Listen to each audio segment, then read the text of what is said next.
Welcome to Quick Bytes, the lunchtime live stream with your tech integration specialist, Scott Conway. Thank you for joining me today. The topic of today's session is going to be Google Meet, the online video conferencing solution that is available to most organizations. There is a private side or a personal side to this called Google Hangouts. So if you're not in an organization and you want to chat with or talk to someone via the internet, and either a webcam or headset, you can do that via Google Hangouts.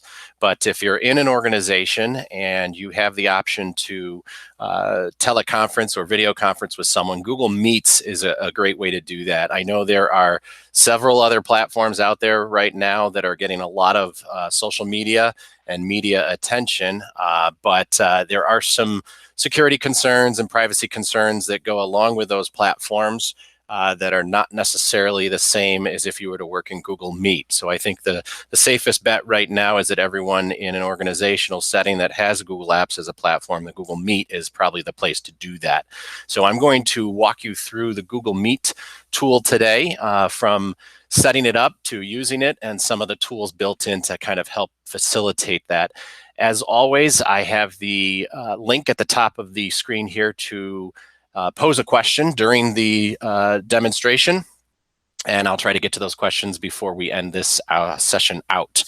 And let's get into it. So for the few of you that have never used Google Meet, or for the many of you that have never used Google Meet before, there's quite a few different options that you can do with a Google Meet. If you don't have a webcam or you don't have a microphone, you could simply pick up a telephone, a traditional telephone, and call into a phone number with a PIN, and you can hold a teleconference with Google Meet. So even if you don't have all the technology related to what I'm going to talk about today, you could simply just use a telephone. And then from there, we go up to, let's say you just have a microphone attached to your computer. You could do a video-less phone conference via the internet and be able to at least talk and listen to the participants. And if you do have a webcam, obviously you can turn the webcam on and you can have a video conference. Now, some organizations like ours have disabled the video camera on purpose for our students for various reasons, and it's our current policy.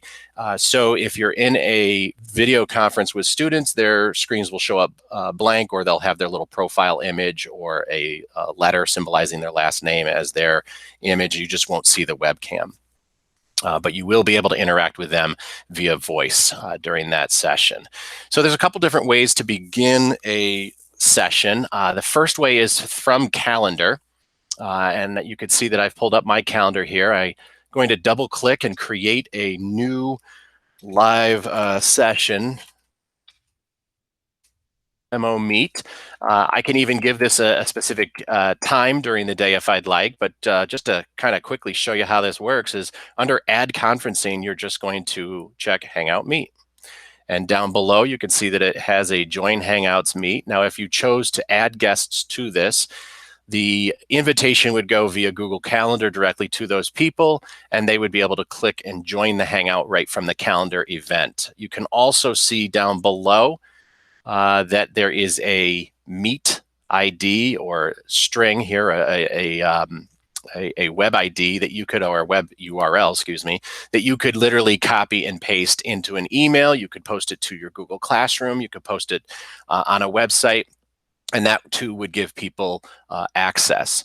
You can see as I expand this, it also shows you the phone number and the meeting PIN number. So if someone was to call in because they don't have a webcam and or microphone attached to their computer, you can give them the phone number and the PIN, and they'll be able to use a traditional phone number to call in and join the conversation. So it's really inclusive of all users. And so that's where you would add this to a calendar event, and then you could just click Save. You'll notice that it shows up in my calendar, and if I single click on it, I can quickly just copy the link right from the calendar event. Again, send it out, post it, however I'm going to get it to the people that want to watch and or participate, excuse me. And there's the join by phone, again, phone number and PIN.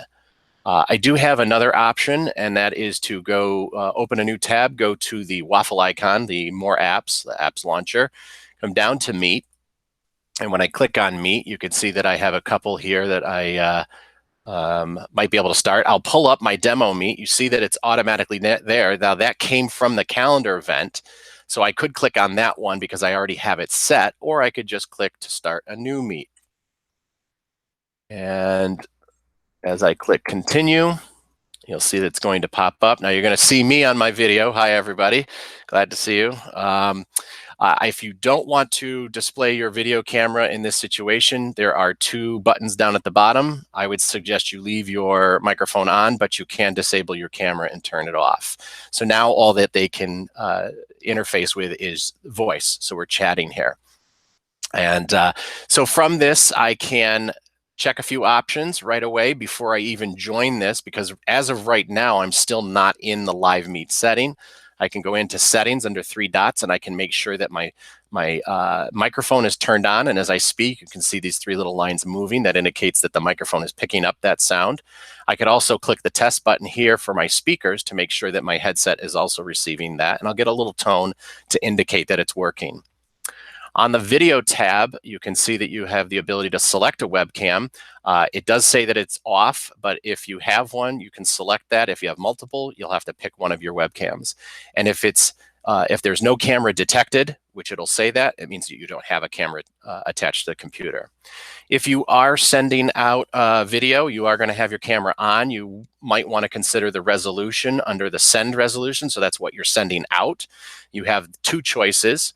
And what you receive, so of who you view.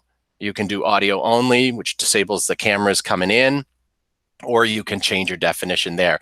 If you have the concern for a lower bandwidth internet connection at your house, this is one way you can kind of increase the quality of the meet, is by changing your send and receive resolutions, or drop video out of this completely and just use audio. That's another good way to kind of increase the quality of your Google Meet session. So my settings are set correctly right now, or I'm at least comfortable with those settings. I still haven't joined, but I am going to click the Join Now button. And one nice thing you see with this little pop-up menu here is this dialog window, is that this meeting nickname can only be used within Cheshire Public Schools.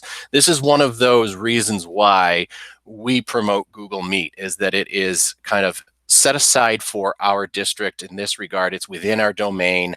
It is a somewhat private area that only our users can get to. We have been noticing that participants can share the meet out. And if a participant does happen to do that and you're not comfortable with the person that they invited in, I'm going to show you a little bit later how you can mute that person and or remove that person as the meet originator. You do have that option. You also have down below the dial-in number and PIN if someone's going to join via phone. You can also directly add more people here if you'd like. I could simply close this dialog box, and you can see that the ring around my profile picture is kind of beating in and out because that's picking up my voice, and it's displaying, or it's at least projecting my spoken word to those that are viewing. Down below, I have a couple other informational pieces here. You have the details of the meet that you can pull back up. Attachments from the calendar, if they were there. You could post an agenda to the calendar event, and it would show up here as an attachment to those participants. Coming across the bottom of our screen, you have the turn microphone on and off. You have the hang up button, or leave the call. Please note that you need to be the last person to leave the call. Basically is shutting the lights off. So if you leave the call and you leave other participants in it, that call still continues on. So as a teacher, you might want to wait and let all of your students exit, and then you hang up. They cannot rejoin after that point in time. To the right of that is your camera. You turn it on, turn it off, which I've shown you. If you have students that are hearing disabled, you could turn on the captions, and you can see that you'll have closed captioning at the bottom of the screen for them. You can also present your screen. I'm probably going to hold off on that for right now because I've got several different things. I've got a live stream going with a Google Meet going, and but if I click the present now, it's going to ask me, do you want to do your entire screen, which is everything on that computer, all the tabs across it, or do I want to just restrict it to one window? And I can pick that window if I want. Moving to the right, the three dots gives me a dialog window here. I can record the meeting. Only the Meet originator can record this meeting. No one else can, no other participants from within Google Meets. If they choose to do it using some other recording device, that's on them, but this Meet can only be recorded from the Meet originator. You can change your layout with your tiles. You can go full screen. Here's another way to turn on captions. Your settings brings you back to the microphone and video settings that I showed you earlier. And then I want to bring you up to the Meet participants. When you click in the upper right-hand corner here, you'll get a listing of all the participants who are in your Meet. And earlier I said that if you have someone that has joined that Meet and you do not want them to speak, or you don't want them to even be in the Meet, you can right-click to the right of their name. Now, I have no other participants in this one, but if you did see them down, you'd see a little arrow to the right of that person's name. And you can click that little drop-down arrow, and it gives you the option to mute that individual or remove that individual. Again, this is something that is set aside for the Meet originator, so only you as the teacher or the person that has started this Google Meet can do that. There is a chat functionality also in this bar.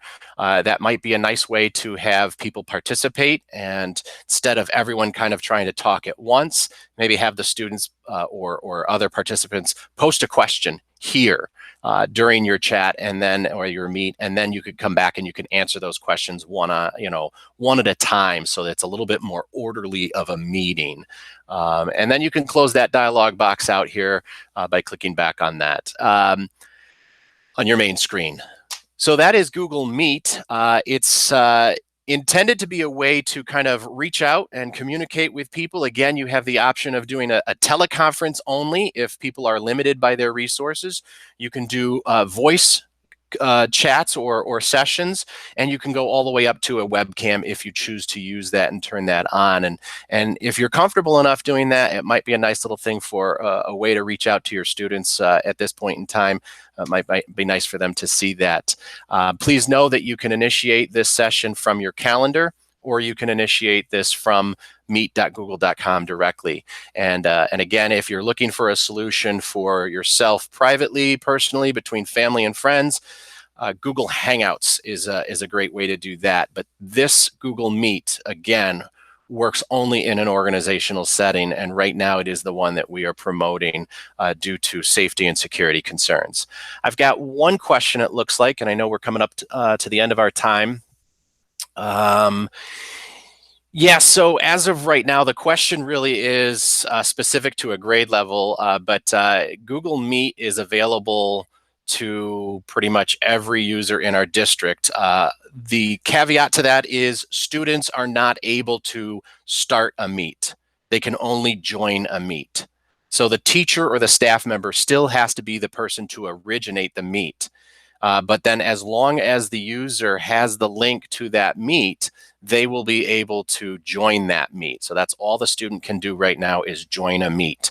And again, as the Meet originator, the staff or the teacher has the ability to mute selective participants or remove selective participants. I've got another quick question. I think I did address this, but I'll address it again. It's a great question. Once the Meet is over, can participants stay and continue the meeting? That is true. That is one of the basic fundamentals of Google Meet, is that the meeting continues. So the kind of last person out turns the lights off mentality kind of prevails here. If you're the teacher, you're the Meet originator, I would request that, you at the end of your session, you tell everyone, okay, the Meet is over, please leave the Meet at this point, and wait until they're all out. When you leave the call at that point, no one else can stay. Obviously, no one else can stay in the call, and nobody can initiate that call unless it was for you. So it kind of addresses that whole issue. Once you're done and you've noticed all the students are gone, close it, and then they won't be able to stay in and carry on after that fact. So I appreciate your time today. That was Google Meet in a nutshell. There are plenty of resources online if you need additional information. And I appreciate everyone who participated or at least joined in to watch today. And a recording of this will be placed on my YouTube channel for further viewing or review later. Thank you, and we'll hope to see you tomorrow's session.